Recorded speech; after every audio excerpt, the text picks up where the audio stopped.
ನಮಸ್ಕಾರ ಸ್ನೇಹಿತರೆ, ನಾಡುನುಡಿ ಲೈವ್ಗೆ ಸ್ವಾಗತ. ಸ್ನೇಹಿತರೆ, ನೀವೇನಾದರೂ ಒಂದಕ್ಕಿಂತ ಹೆಚ್ಚು ಬ್ಯಾಂಕ್ ಖಾತೆಯನ್ನು ಹೊಂದಿದ್ದೀರಾ? ಹಾಗಿದ್ರೆ ತಪ್ಪದೆ ಈ ಸುದ್ದಿಯನ್ನು ನೋಡಿ.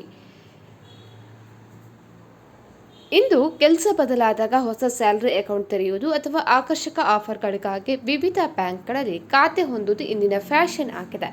ಆದರೆ ಈ ಮಲ್ಟಿಪಲ್ ಬ್ಯಾಂಕ್ ಅಕೌಂಟ್ ನಿಮ್ಮ ಆರ್ಥಿಕ ಸ್ಥಿತಿಯನ್ನೇ ಬುಡಮೇಲು ಮಾಡಬಹುದು. ಹಾಗಾಗಿ ಈ ಬಗ್ಗೆ ಇದೀಗ ಆರ್ಥಿಕ ತಜ್ಞರು ಎಚ್ಚರಿಕೆಯನ್ನು ಕೂಡ ನೀಡ್ತಾ ಇದ್ದಾರೆ. ಹಾಗಿದ್ರೆ ಏನು? ಮೊದಲನೇದಾಗಿ ಕನಿಷ್ಠ ಮೊತ್ತದ ಬಿಸಿ ನಿಮ್ಮ ಮೇಲೆ ತಟ್ಟಲಿದೆ. ಖಾಸಗಿ ಬ್ಯಾಂಕ್ಗಳು ಕನಿಷ್ಠ ಮೊತ್ತ ಕಾಯ್ದುಕೊಳ್ಳುವ ವಿಷಯದಲ್ಲಿ ಬಹಳ ಕಟ್ಟುನಿಟ್ಟಾಗಿವೆ.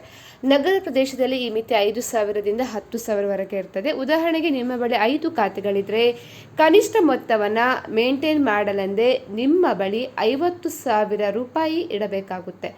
₹1 ಕಡಿಮೆಯಾದರೂ ಬ್ಯಾಂಕ್ಗಳು ಭಾರಿ ದಂಡವನ್ನು ವಿಧಿಸುತ್ತವೆ. ಎರಡನೇದಾಗಿ, ವಾರ್ಷಿಕ ಶುಲ್ಕಗಳ ಹೊರೆ. ಪ್ರತಿ ಬ್ಯಾಂಕ್ ಖಾತೆಯೊಂದಿಗೆ ಡೆಬಿಟ್ ಕಾರ್ಡ್ ನೀಡಲಾಗ್ತದೆ. ಇದಕ್ಕೆ ವಾರ್ಷಿಕ ನಿರ್ವಹಣಾ ಶುಲ್ಕ ಇರುತ್ತೆ. ನೀವು ಕಾರ್ಡ್ ಬಳಸದಿದ್ದರೂ ಪ್ರತಿ ವರ್ಷ ₹150ಯಿಂದ ₹500ವರೆಗೆ ಪಾವತಿ ಮಾಡಬೇಕಾಗುತ್ತೆ.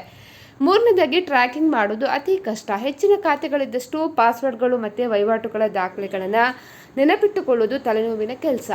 ಆದಾಯ ತೆರಿಗೆ ರಿಟರ್ನ್ ಸಲ್ಲಿಸುವಾಗ ಎಲ್ಲ ಖಾತೆಗಳ ಸ್ಟೇಟ್ಮೆಂಟ್ ಸಂಗ್ರಹಿಸೋದು ದೊಡ್ಡ ಕಸರತ್ತೇ ಸರಿ. ಇದರಿಂದ ನಿಮ್ಮ ಒಟ್ಟು ಆದಾಯ ಮತ್ತು ಖರ್ಚಿನ ಮೇಲೆ ಸ್ಪಷ್ಟತೆ ಕೂಡ ಸಿಗದೆ ನಿಮ್ಮ ಆರ್ಥಿಕ ಯೋಜನೆಗಳು ಕೂಡ ತಪ್ಪಬಹುದು. ಇನ್ನು ಸೈಬರ್ ಕ್ರಿಮಿನಲ್ಗಳಿಗೆ ಸುಲಭ ಗುರಿ. ಬಳಸದೆ ಬಿಟ್ಟಿರುವ ಖಾತೆಗಳು ಸೈಬರ್ ವಂಚಕರಿಗೆ ಪ್ರಿಯವಾದ ತಾಣಗಳು. ಹಳೆಯ ಖಾತೆಗಳ ಮೇಲೆ ನಾವು ನಿಗಾ ಇಟ್ಟಿರುವುದಿಲ್ಲ. ಹಾಗಾಗಿ ಅಲ್ಲಿ ನಡೆಯುವ ಅನುಮಾನಾಸ್ಪದ ವಹಿವಾಟುಗಳಿಗೆ ಕೂಡಲೇ ಗಮನಕ್ಕೆ ಕೂಡ ಬರುವುದಿಲ್ಲ.